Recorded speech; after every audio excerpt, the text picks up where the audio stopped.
नमस्कार, मैं हूं अमित कुमार। इस वक्त पाकिस्तान और अफगानिस्तान की सीमा पर जो आग भड़की है, उसकी तपिश पूरे दक्षिण एशिया में महसूस हो रही है और भारत की आंखें इस पूरे मामले पर तेजी से जमी हुई है। उधर पाकिस्तान में उत्तरी वजीरिस्तान के मीर अली इलाके में टीटीपी यानी कि तहरीक-ए-तालिबान पाकिस्तान ने जबरदस्त फियादीन हमला कर दिया। आतंककारी जुदुल्लाह का नाम तो हर न्यूज चैनल पर गूंज उठा। बात सुबह सुबह भीषण धमाका, सैकड़ों किलो विस्फोटकों से भरे हुआ ट्रक सीधा आर्मी कैंप की दीवार से टकरा गया। फिर हुआ इतना शक्तिशाली धमाका कि पूरे इलाके में चीख पुकार मच गई। धमाके के बाद घात लगाकर मौजूद आतंकवादियों ने अंधाधुंध गोलियां बरसा दी। ताजा रिपोर्ट्स की माने तो 7 पाकिस्तानी सैनिक मारे गए और 13 से ज्यादा बुरी तरह से जख्मी हो गए और सेना के हेलीकॉप्टर घायलों को उठा रहे हैं। इधर पाकिस्तान पूरी तरह से हिल गया।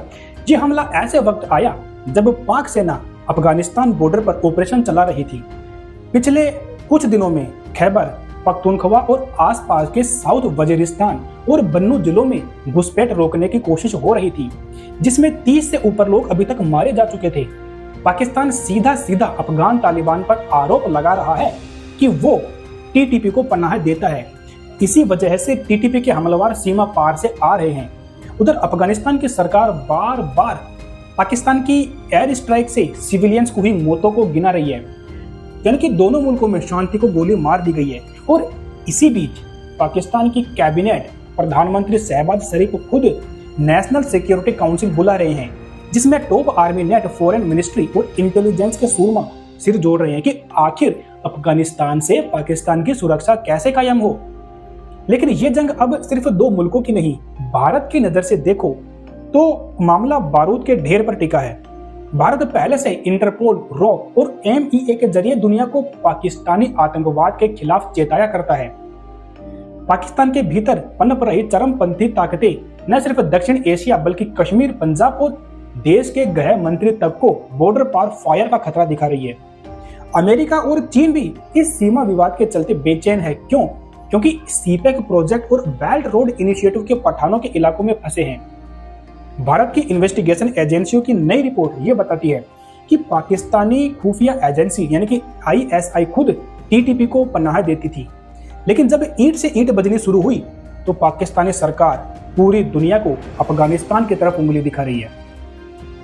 उधर अफगानिस्तान के विदेश मंत्री अमीर मुत्ताकी ने हाल ही में दिल्ली का दौरा किया और भारत से सीधे बात की। इसी के चंद दिन बाद काबुल, जलालाबाद, कंधार सभी जगह पाकिस्तानी एयर स्ट्राइक, दूसरी तरफ तालिबानों का पलटवार, सीमा पर बम, गोलियों और ड्रोन की गूंज में हर घंटे दर्जनों सैनिक और आम आदमी मारे जा रहे हैं। हालात इतने गर्म हैं कि चंद घंटे का सीज फायर भी बस नाम का रह गया। भारत ने अंतर्राष्ट्रीय मंचों पर पाकिस्तान की सदाबहार आदत पर निशाना साधा है और कहा है कि पाकिस्तान हमेशा दूसरों पर आतंक का दोष मढ़ता है, मगर खुद ही इन आतंकवादियों को पालता पोसता आया है। भारत ने अफगानिस्तान के संप्रभुता का खुला समर्थन किया और पाकिस्तान की साजिशों को उजागर करते हुए चेतावनी दी कि दक्षिण एशिया में अगर फिर कोई बड़ा ब्लास्ट हुआ तो इसका सीधा असर कश्मीर, पंजाब और दिल्ली की सुरक्षा पर पड़ेगा। आलम यह है कि आज तालिबान तक ये कह रहा है कि उसकी जमीन भारत के खिलाफ या फिर किसी भी देश के खिलाफ इस्तेमाल नहीं होने देगा और उसे भारत के साथ रिश्ते सुधारने हैं। पाकिस्तान की लीडरशिप में अब हड़कंप है। सेना के अफसर बार बार बैठ के बुला रहे हैं, मगर हालात काबू में आते दिखाई नहीं दे रहे।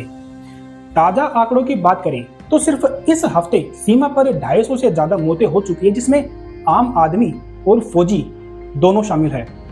अंतर्राष्ट्रीय मीडिया साफ लिख रहा है कि पाकिस्तान अब उसी रास्ते पर आ खड़ा है जो रास्ता उसने 30 साल से भारत के खिलाफ अपनाया। अब जब खुद पाकिस्तान के घर में आग लगी तो पूरी दुनिया को दोष देता हुआ फिर रहा है। भारत अब दुनिया को यही दिखा रहा है कि जो बीज पाकिस्तान ने बोए हैं वही अब जड़ें बनकर उसके लिए काल बन रही है। सवाल यह है कि पाकिस्तान कब तक दूसरों पर ठीकरा फोड़ेगा और कब अपने घर की सफाई करेगा। जो भी हो, इस आतंकी हमले और सीमा पर खून की बारिश ने पूरे रीजन को जला डाला है। और आने वाले वक्त में हालात और भी ज्यादा बिगड़ने की संभावना है। और इस बार भारत सिर्फ दर्शक नहीं, अपनी सुरक्षा के लिए हर मजबूती से तैयार बैठा है। तो इस पूरे वाकये के ऊपर आप लोगों का क्या कहना है? कमेंट्स में अपने विचार हमें बता सकते हैं। धन्यवाद।